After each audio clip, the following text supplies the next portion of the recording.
Perfecto. Bien, bien, amados hermanos.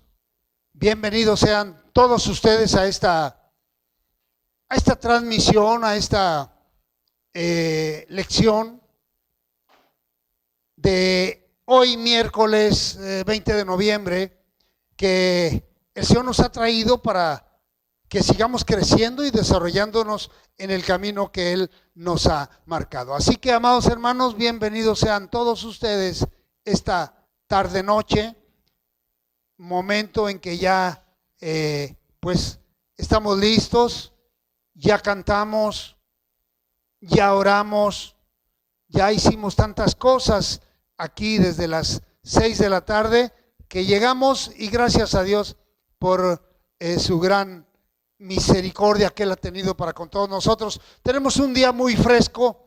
Desde la madrugada hemos tenido una lluvia hermosísima, maravillosa, que vino a refrescarnos enormemente, y gracias a Dios, porque pues el calor menguó considerablemente, y bueno, pues vamos a seguir estando en el camino del Señor, en las manos del Señor, para que Él siga alimentando nuestra vida espiritual. Póngase de pie, amada iglesia, y tengamos una palabra de oración. Señor y Dios, gracias te estamos dando por darnos la oportunidad en esta tarde, ya es tarde noche, Señor, para que meditemos juntos en tu palabra. Abre mente y abre corazón, Señor. Abre el entendimiento, mi Dios. Así como cuando tú ascendiste a tu lugar allá con el Padre, soplaste sobre tus discípulos y les abriste el entendimiento. Gracias, Señor, porque, mi Dios, has abierto nuestro entendimiento. Por eso estamos aquí. Por eso estamos dándote a ti, Señor, toda la honra y toda la gloria por los siglos de los siglos. Gracias. En el nombre de Jesús te lo pedimos todo, humildemente. Aleluya. Amén. Gloria al Señor. Muy bien, pues la lección de hoy, tomen su lugar, hermanos.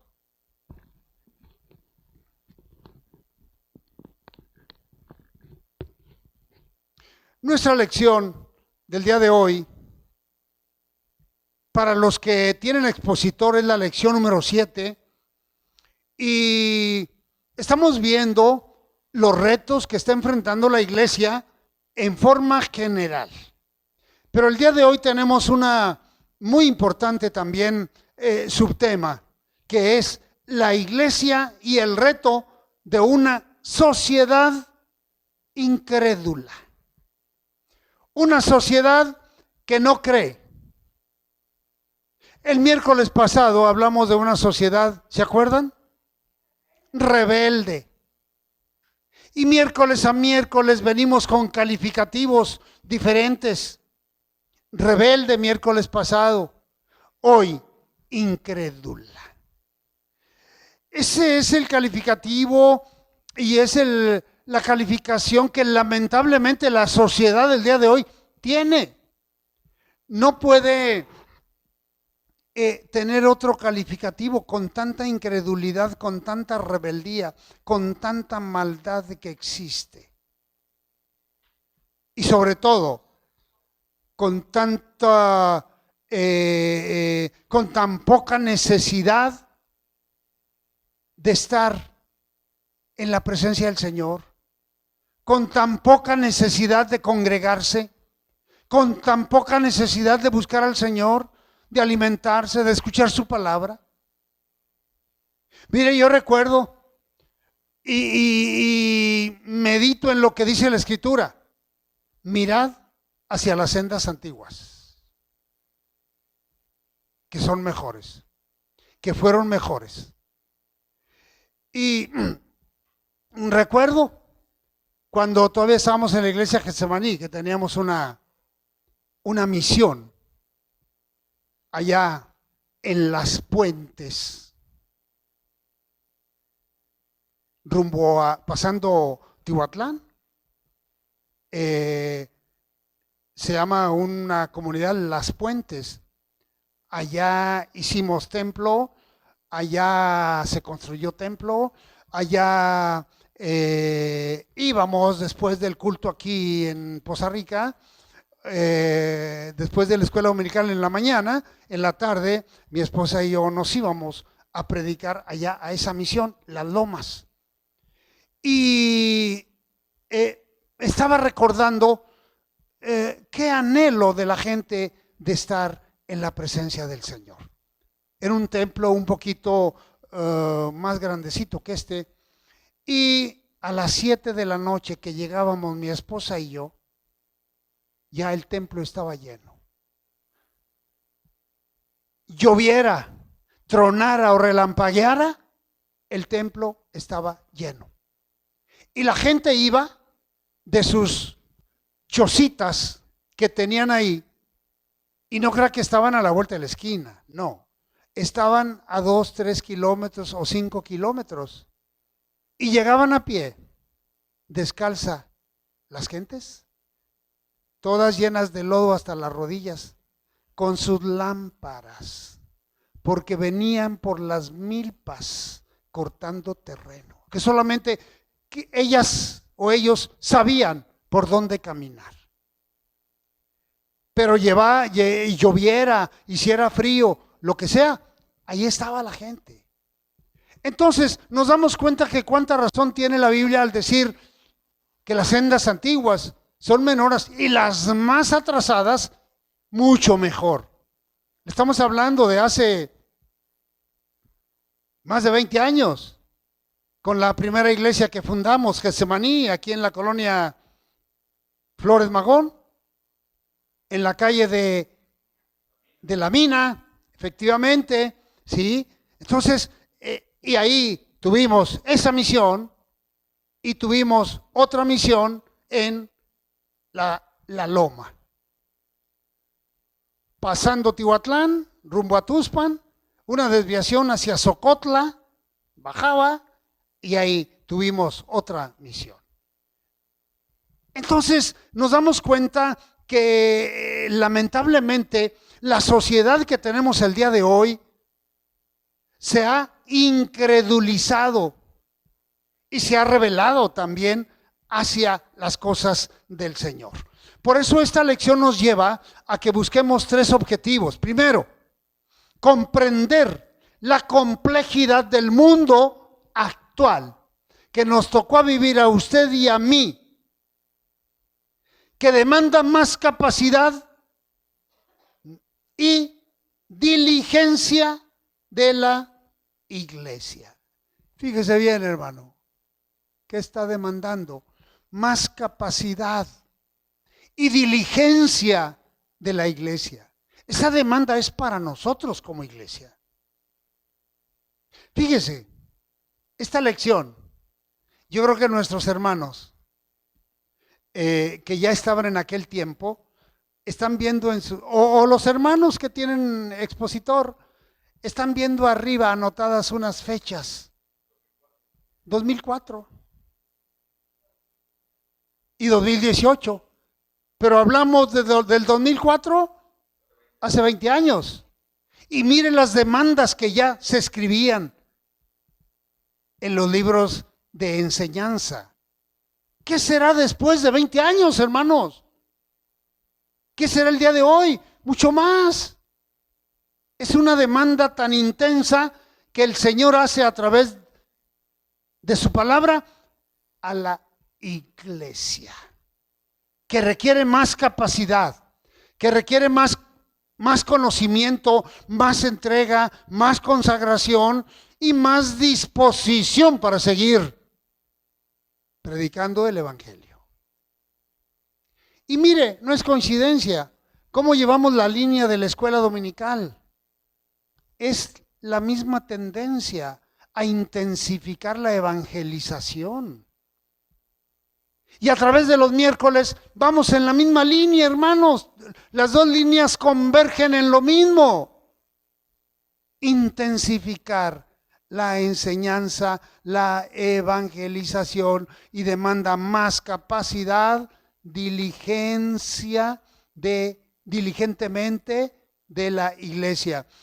El segundo objetivo, valorar los recursos espirituales con los que cuenta la iglesia para su obra evangelizadora. ¿Cuáles son esos recursos, hermanos? Escuche bien, recursos espirituales. ¿Sí? La fe, la confianza en el Señor, la esperanza y sobre todo la llenura del poder de lo alto para que podamos ir, para que podamos llevar el mensaje de salvación. Para su obra evangelizadora. Tercer objetivo, aplicar principios útiles y pertinentes en la tarea evangelizadora. Principios útiles, principios pertinentes. Primero, rudimentos. Es que no tenemos que hablar en la evangelización de mucha conceptos o léxico, de mucha altura, de mucha ciencia. No, los primeros rudimentos de la evangelización. Dios te ama y tiene un plan maravilloso de salvación para tu vida. Por cuanto todos pecaron, están destituidos de la gloria de Dios. Déjame decírtelo, tú tienes una Biblia, pues sí la tengo, pero no sé manejarla. Préstame, te voy a decir dónde dice esto, por cuanto todos pecaron. Te voy a confirmar, te voy a ratificar lo que Dios está diciendo en su palabra, en tu propia Biblia. Pues no tengo Biblia. Pues entonces te regalo una y te explico dónde dice el Señor que eres pecador y que naciste en pecado y que si no te arrepientes, pues vas a ir al infierno.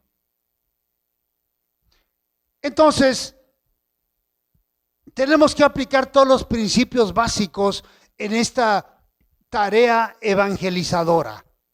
Bien, a manera de introducción, un fuerte desafío de nuestro tiempo para la iglesia es el que tenemos el día de hoy. Si hace 20 años ya lo teníamos, imagínense, el día de hoy, 20 años después, ¿de qué tamaño será ese desafío?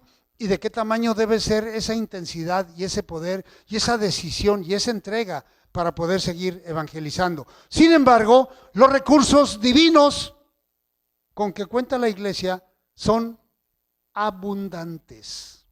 Es decir, el reto es muy fuerte, pero los recursos son abundantes. ¿Qué dice la Escritura?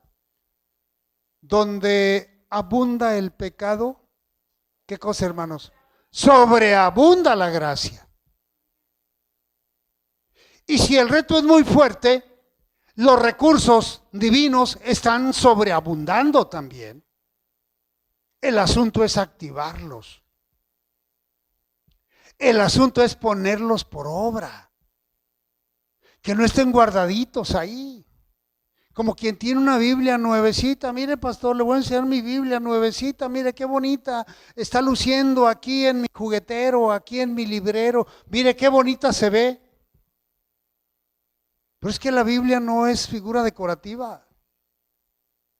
La Biblia es para leerla, para estudiarla, para analizarla, no para guardarla.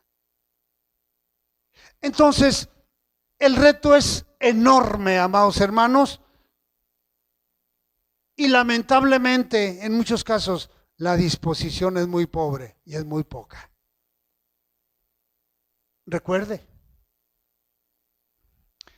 el amor de muchos se está enfriando. Y es una profecía que ya nos alcanzó. Lamentablemente. Y tenemos que poner los pies sobre la tierra. No tenemos que seguir pensando que todavía el amor de muchos está vivo. No, Señor. El amor de muchos ya se ha enfriado, hermanos. ¿Por qué? Porque los tiempos así son. Tiempos muy fríos. Tiempos totalmente careciendo de lo más importante que debe de tener el ser humano, al Dios de la Biblia en nuestra mente y en nuestro corazón. Bien, de lectura a alguien la base bíblica, hermanos. Filipenses, fuerte.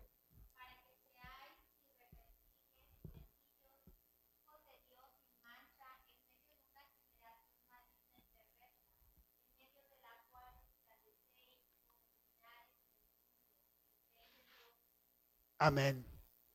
Filipenses capítulo 2, versículo 15.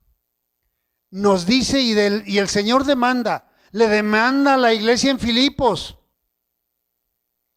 le demanda que sea diligente, que sea intenso, pero que sea capacitado. Y mire, la Escritura lo dice con toda claridad ahí en Hechos, capítulo 2, ¿qué dice? No salgáis de Jerusalén, ¿hasta cuándo? Hasta que seáis revestidos del poder de lo alto. ¿Para qué vas a salir si no llevas nada que compartir? ¿Para qué vas a salir si no sabes evangelizar? ¿Para qué vas a salir si no tienes lo importante, los primeros rudimentos que vas a presentarle a la gente? Entonces hay que capacitarse, hay que empaparse muy bien de todo el proceso evangelístico, pero veremos a través de esta lección que debemos de ser sabios, debemos de tener sabiduría para abordar a la gente, para llegar a la gente, para compartir con ellos el poder de la palabra. Pero qué difícil ha sido siempre poder iniciar una conversación con alguien relacionado con la palabra del Señor. Como que vemos y vemos y vemos que no se presenta la oportunidad, pues si no se presenta, pues a provocarla. A provocar la oportunidad de hablar de las cosas del Señor. Sí, entonces, eso es lo demandante. El reto de un mundo intelectual. Este es el reto. La intelectualidad que tenemos el día de hoy. Es el reto. ¿Cómo le pudiéramos llamar los casos raros que con tanta frecuencia ya están brincando y están siendo dados a conocer? Un niño de 12 años, 12, 13 años, entrando ya a la universidad. Entrando ya a la universidad. 12 a 13 años. Con un porcentaje y con un coeficiente intelectual enorme, pero ya en carrera universitaria. ¿Se imagina cuando él tenga 24 años? ¿Qué potencial, qué intelectual va a ser? ¿Y qué nivel de intelectualidad va a tener? Si a los 13 años, ¿qué será dentro de 10 años? Todo un sabio, toda una eminencia, no sé dónde. Entonces, el nivel de la intelectualidad va creciendo enormemente. El segmento de la sociedad no alcanzada por la palabra de Dios, no alcanzada por la salvación de Cristo, va creciendo al mismo ritmo que el desarrollo científico y el desarrollo intelectual. Los intelectuales ya no quieren saber nada de Dios. ¿Por qué, hermanos? Porque se sienten dioses. Porque dicen, ¿qué me va a enseñar Dios? Con mi alta sabiduría, con mis créditos, y cómo me pondera la gente. ¿Qué necesito yo de Dios?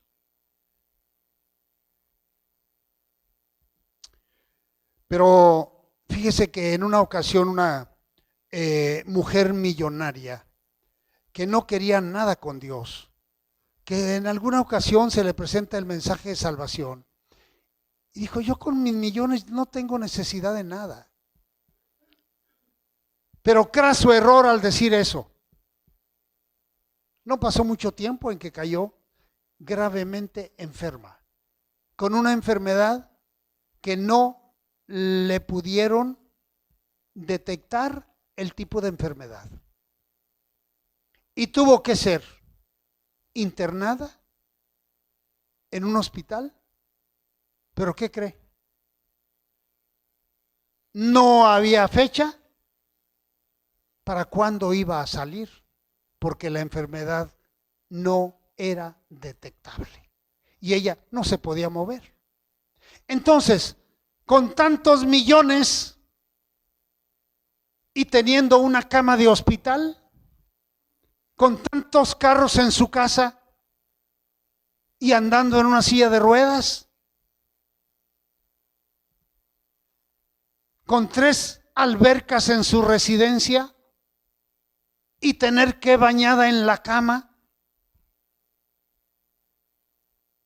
Yo sé lo que es bañar en la cama a un enfermo, hermanos, porque a mí me bañaron en el hospital. ¿Y qué tipo de baño? ¿Qué es lo que hacen? Pues nada más remojan con jabón y todo y le pasan una esponja ahí, listo, y con un hule abajo del colchón. Pero ahí llega el enfermero con su cubeta, con su jabón, con su estropajo y ándele, pum. Y tener 3 albercas en su residencia y no poder disfrutarlas. Eso es lo que pasa el día de hoy con la intelectualidad y con los científicos que no quieren absolutamente nada con Dios. Entonces se va incrementando estos niveles científicamente e intelectualmente y se recrudece el rechazo a Dios. El discurso de Pablo en Atenas es sin duda el episodio en la iglesia primitiva, un episodio en la iglesia primitiva que nos está aportando una gran lección y nos está permitiendo ver tantas cosas que a simple vista no se pueden ver. Una enseñanza de cómo presentar el mensaje a gente culta e intelectual. Cuando Pablo llega a Atenas, ¿qué fue lo primero que ve, hermanos? Un letrero. Un mensaje que busca coincidencias.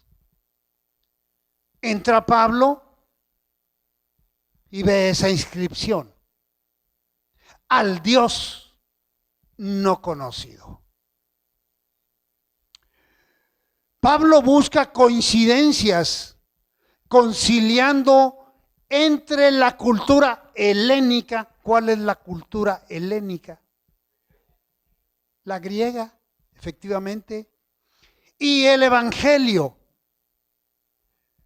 Al encontrar un altar con esa inscripción: al Dios no conocido. Mire lo que dice Hechos 17:23.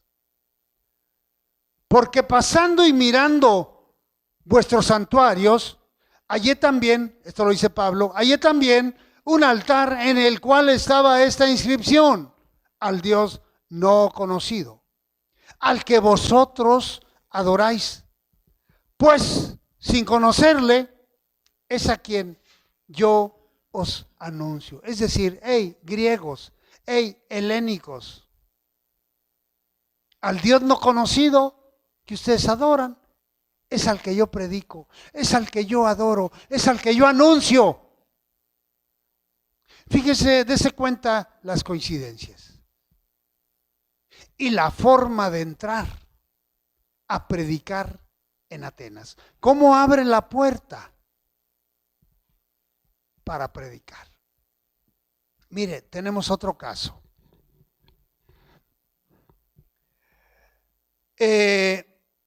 El eunuco, funcionario de la reina Candace. ¿De dónde fue sacado Felipe? Pues iba a predicar a 3,000 gentes o no sé a cuántas. Pero es teletransportado hasta el carruaje del eunuco. funcionario de la reina Candace. ¿Y en qué forma entró Felipe para hablar de la palabra? ¿Qué lees? Pues aquí estoy leyendo al profeta Isaías. ¿Y entiendes lo que lees? Dice nada más. ¿Qué llave estaba metiendo Felipe para abrir la puerta con el eunuco y presentarle el plan de salvación? ¿Entiendes lo que lees? ¿Qué oportunidad tan grande para abrir la puerta? Y la abrió. Terminó bautizándolo. Aquí hay agua. ¿Qué impide que yo sea bautizado? Si ya había recibido la palabra, ya había sido evangelizado el eunuco, funcionario de la reina Candace. Al hacer mención y comentar esta inscripción, les está diciendo a los griegos que el Dios no conocido que ellos adoran, pues es el mismo Dios que él predica. Es el mismo Dios que él va anunciando. ¿Coincidencia? Pues no. ¿Sabiduría de lo alto para Pablo? Claro. ¿Qué estrategia tan clara nos deja aquí Pablo de cómo entrar y presentar el evangelio de salvación? Porque es mejor buscar las coincidencias que magnificar las discrepancias. Sí, es decir, ¿qué nos quiere decir esto? Pelear, debatir. Por ejemplo, debatir con un adventista, y esto lo digo con todo respeto, que para ellos el sábado es motivo de salvación, pues es perder el tiempo realmente. No va a entender.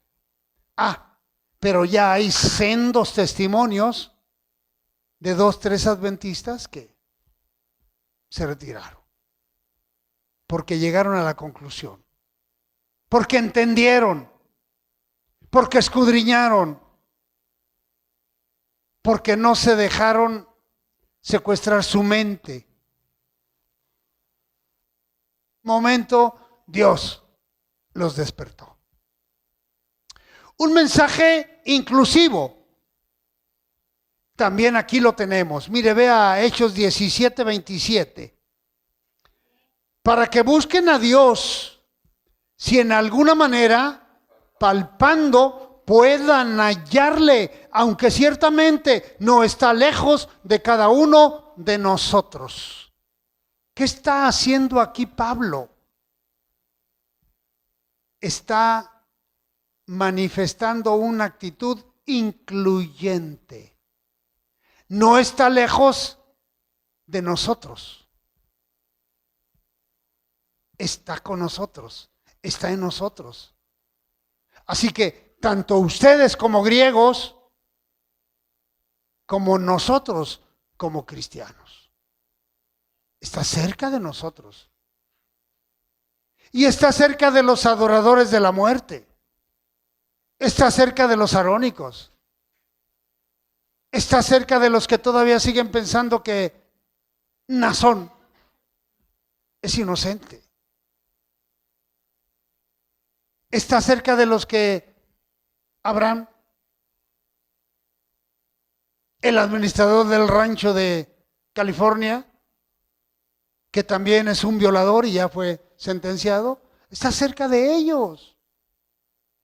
De todos esos que han cometido tropelías y han violado y han hecho tanta porquería, cobijándose en una asociación religiosa. Pero finalmente la justicia divina llegó y pues bueno, Dios es justo y ante el juicio divino nadie podrá escapar. Seguimos adelante, hermanos. En la frase no está lejos, Pablo se muestra incluyente, como ya lo decíamos, al decir que Dios está cerca de todos los oyentes.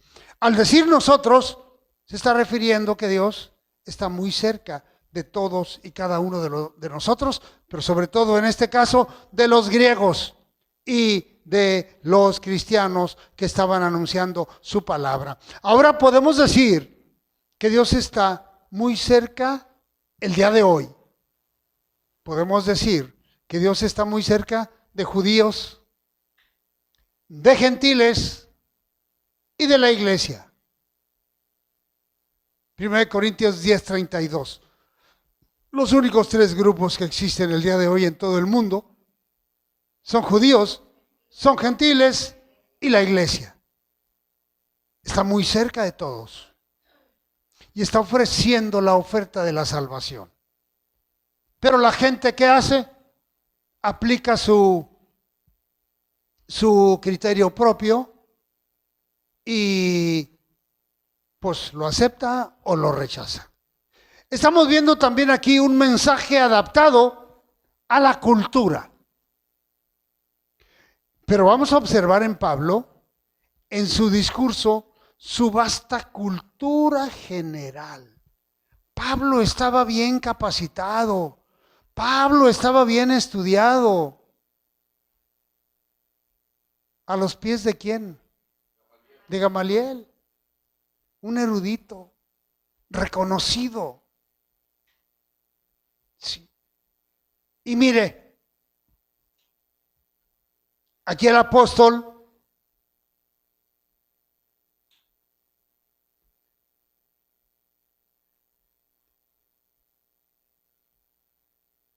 dice aquí en cuanto a la cultura, en Hechos 17:28, porque en él vivimos y nos movemos, y somos como algunos de vuestros propios poetas también han dicho, porque linaje suyo somos. ¿Qué está demostrando aquí Pablo? El conocimiento general. Él conocía a los poetas griegos.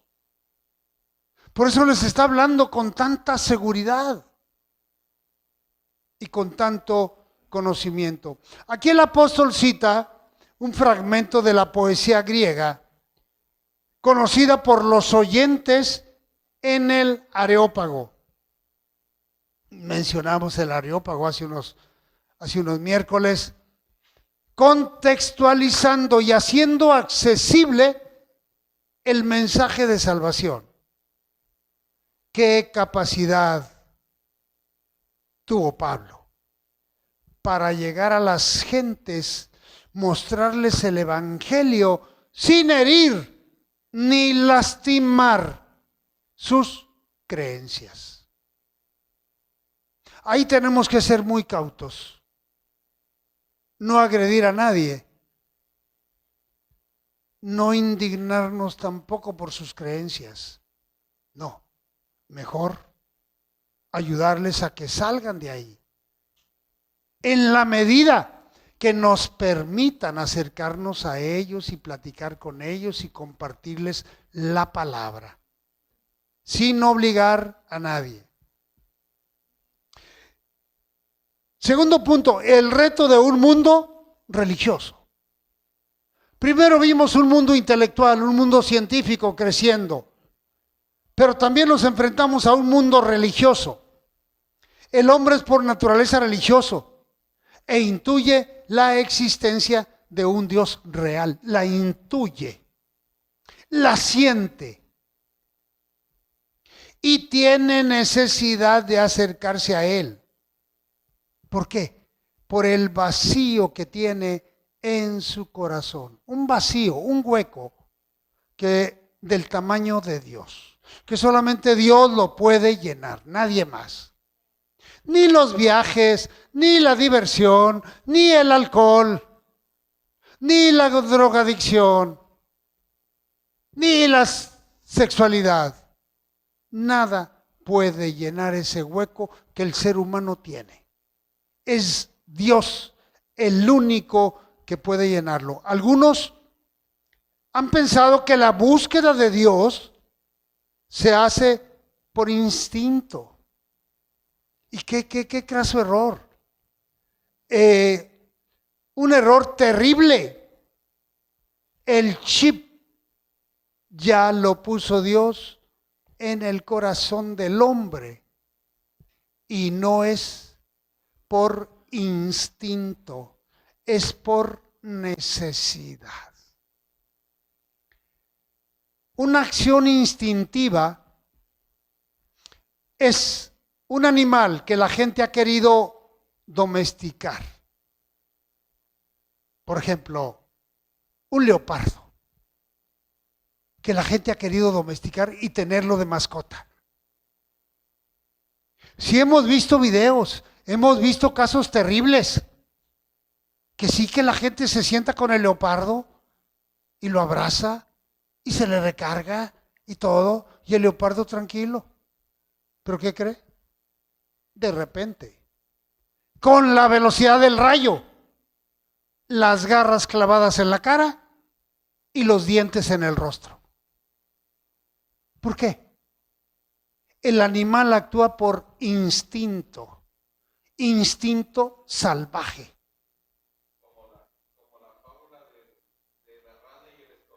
Exactamente, hermano. Por, sí. Es mi naturaleza, ¿sí? Un alacrán que le pidió a una rana que lo pasara en el río y pues ella no quería, pero pues el alacrán la convenció y no, pásame, no te puedo dañar porque me estás haciendo un favor. Pero pues ya al llegar al otro lado del río, ¡zas! El agujetazo a la rana. Oye, alacrán, habíamos quedado. Perdóname, es mi instinto. ¿Sí? Entonces, el hombre no busca a Dios por instinto de ninguna manera. Traemos sembrado el chip de la eternidad. ¿Quién dice eso y dónde dice eso? Vea usted Eclesiastés, capítulo 3, versículo 11. Eclesiastés 3:11. Mire lo que dice: todo lo hizo hermoso en su tiempo y ha puesto eternidad en el corazón de ellos. ¿De quiénes? Del hombre. Sin que alcance el hombre a entender la obra que ha hecho Dios desde el principio hasta el fin. Claro, ya lo traemos, mi hermano. Ya viene incluido el chip de la eternidad, de la búsqueda de Dios. Nada más que la intelectualidad de muchos los saca de esa línea y se van por otro lado. No atacar la fe de otros es muy importante. Existe una frase de un filósofo, Gibran Jalil, me parece que es el nombre de él. Y él decía, no maldigas la oscuridad, mejor enciende velas. Y esto lo aplicamos porque tiene un gran fondo filosófico y real. Sí, en la oscuridad no la maldigas, mejor enciende velas. Sí. Y bueno, cuando un grupo de gentes, haciendo uso de su derecho de libertad, de creencia religiosa, está en oscuridad, no los maldigas, mejor llévales la palabra, llévales la luz de su palabra, para que puedan alumbrar. Lámpara es a mis pies tu palabra y lumbrera mi camino. Sí, eso es una realidad. Y obvio, no vas a poner una lámpara debajo de un almud o debajo de la cama o debajo de la mesa. La pones lo más alto, para que alumbre mejor. Con toda sabiduría y humildad, tenemos que buscar la forma de que te escuchen y presentarles el mensaje de salvación con todo el soporte bíblico a la mano. Todo el soporte bíblico a la mano. De tu cosecha, ¿qué les podemos dar, hermanos? Solamente nuestro testimonio del cambio que Dios ha hecho en nuestra vida. Una llaga podrida era mi vida, pero el Señor ya me cambió y aquí me tienes. Eso es lo que yo te puedo dar. Pero lo que el Señor te da a través de su palabra es el soporte de lo que te estoy diciendo y de lo que estoy compartiendo contigo. Proverbios 16:6. Mire lo que dice. Con misericordia y verdad se corrige el pecado. Con amor, con misericordia, con verdad. No con mentiras. No con mentiras. Y con el temor de Jehová, los hombres se apartan del mal. La iglesia debe trabajar en forma muy especial, con finura, amados hermanos, con sabiduría, con delicadeza. Invocar el nombre de Jehová es imprescindible en el proceso evangelístico. Claro, si vamos a evangelizar y no invocamos el nombre de Dios, pues no esperemos nada. Definitivamente. Sí. Invocar el nombre de Jehová es imprescindible en este proceso evangelístico. Mire lo que dice Romanos 10:13.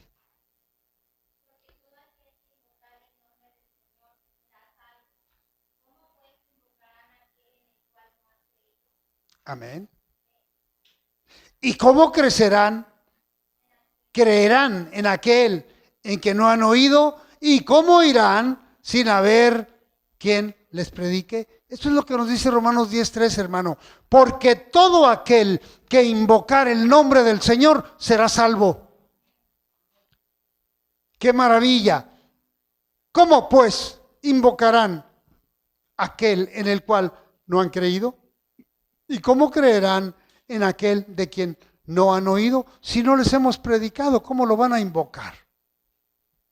¿Y cómo irán y cómo oirán sin haber quien les predique?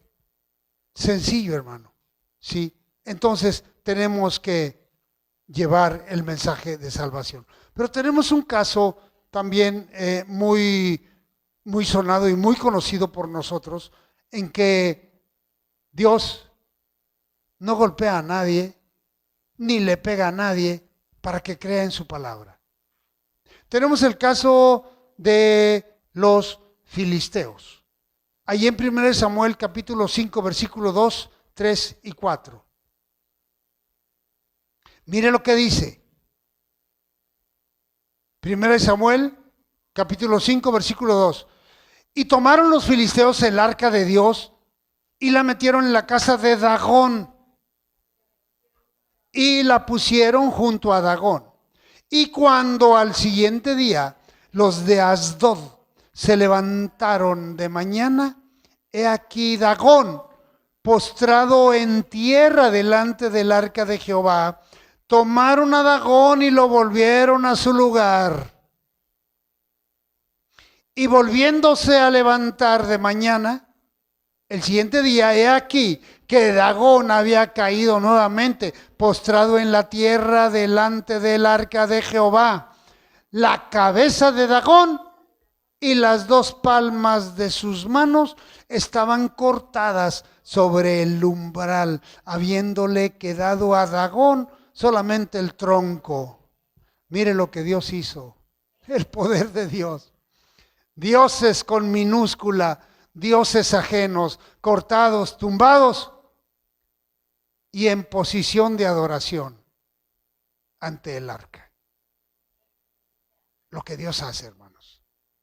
¿Y esto qué provocó? Pues que se deshicieran del arca y ya no quisieran tenerla ahí. Fue cuando David trajo el arca, ¿ya? Y la rescataron. Punto 3. ¿Y qué tiempo llevo? ¿Como 50 minutos? 48. Muy bien. Perfecto. Está bien. Nadie tocó a Dagón. Solo el poder de Dios lo hizo, postrado delante del arca del pacto. Punto número 3. El reto de un mundo equivocado. El mundo está patas para arriba, hermano. El mundo está en un caos. El mundo está equivocado. A lo bueno le llaman malo y a lo malo le llaman bueno. Indiscutiblemente, el hombre es un ser ligado a la fe. Tiene el chip, como ya lo dijimos, de lo eterno. Busca la eternidad, pero ha sido sabio, lamentablemente, en su propia opinión y en su propio criterio, buscando donde no hay. Pero lo que encuentra se aferra a él y se cobija con él. Las barrabasadas y toda la porquería que el hombre pues ha abrazado, terrible pecado, es lo que se ha encontrado. Y lo que el mundo le ofrece es lo que abraza. Caminos que al hombre le parecen rectos, pero son caminos de perdición.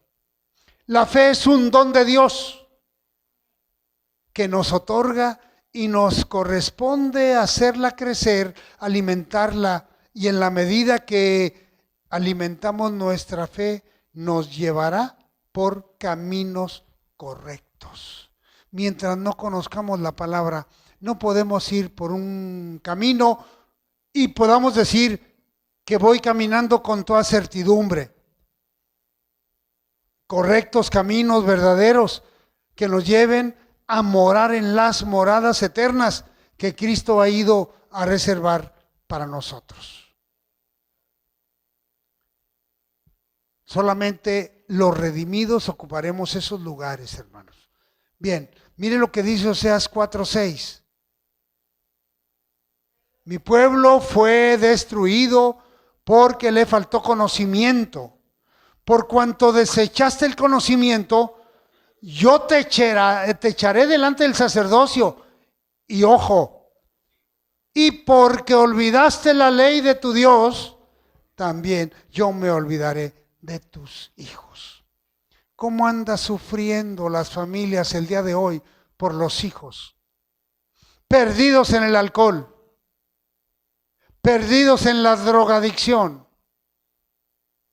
perdidos en el homosexualismo, perdido en esas cavernas de oscuridad.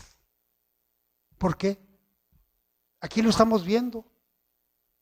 Porque la gente no ha querido nada con Dios. Y por cuanto has desechado el conocimiento, yo también me olvidaré de tus hijos. Qué duro, hermano.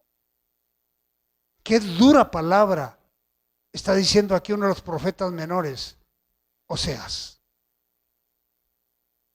Si usted y yo andamos en el conocimiento de Dios,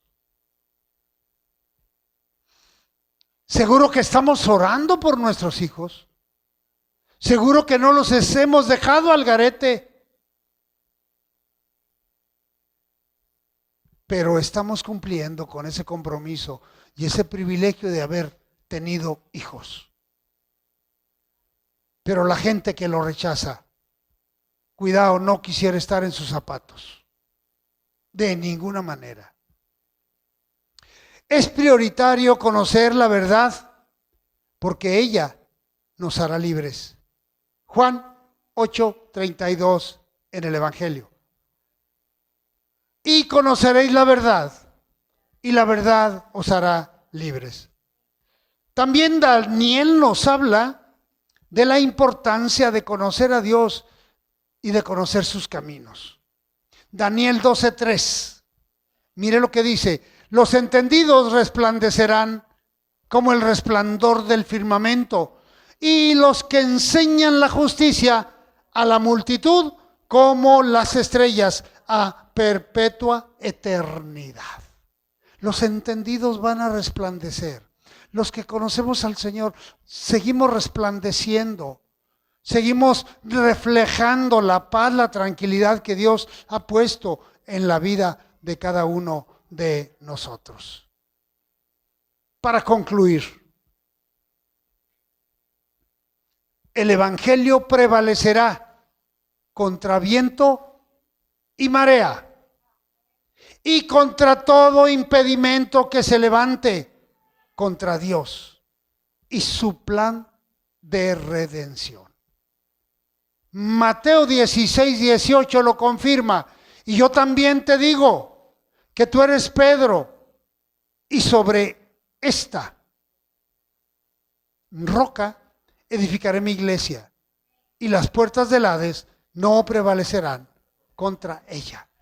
Las puertas del infierno no están abiertas para la iglesia. ¿Por qué? Porque somos hijos de Dios. ¿Por qué? Porque tenemos la protección de Dios. Porque ninguna arma forjada contra nosotros, ¿qué cosa, hermanos? Prosperará. Y Jehová condenará toda lengua que se levante contra ti. Bien, aplicación de la lección. ¿Cuál cree que es la aplicación de la lección en esta oportunidad y en este día, hermano? Seguir cumpliendo la gran comisión, seguir evangelizando, compartir el plan de salvación a través de cualquier medio y sobre todo ejercer evangelismo personal, que es lo más fácil el día de hoy, que en nuestro trayecto, en nuestra actividad diaria, tenemos a nuestro alrededor y a nuestro lado gente, amigos, compañeros de trabajo con los cuales podemos compartir el mensaje de salvación. Esa es la tarea, hermanos. Ese es aplicar el conocimiento de esta lección, seguir evangelizando y seguir llevando la nueva de salvación a toda persona, mientras el Señor nos permita tener ese aliento de vida que por nuestra nariz todavía tenemos ese gran privilegio. Póngase de pie y oremos.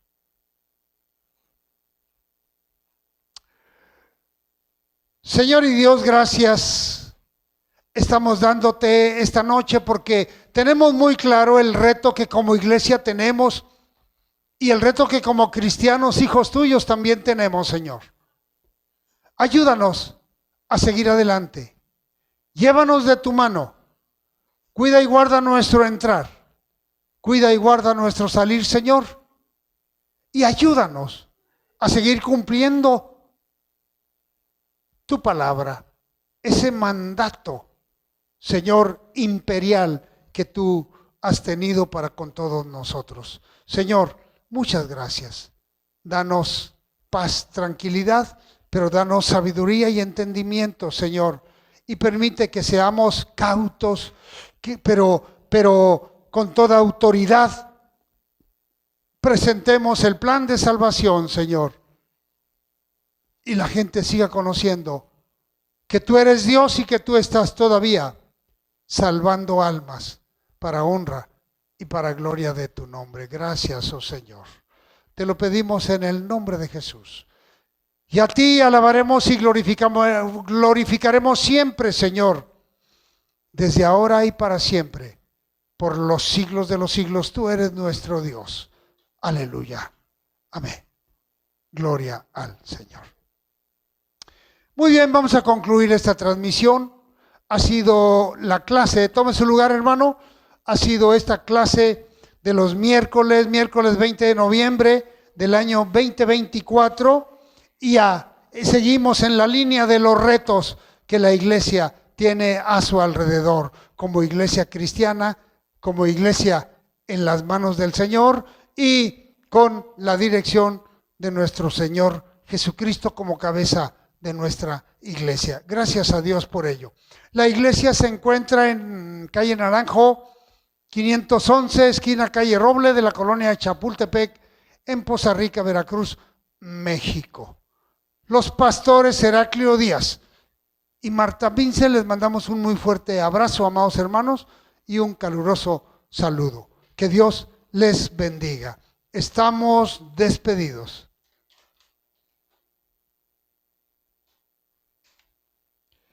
Bien, hermanos, póngase de pie, vamos a levantar la ofrenda.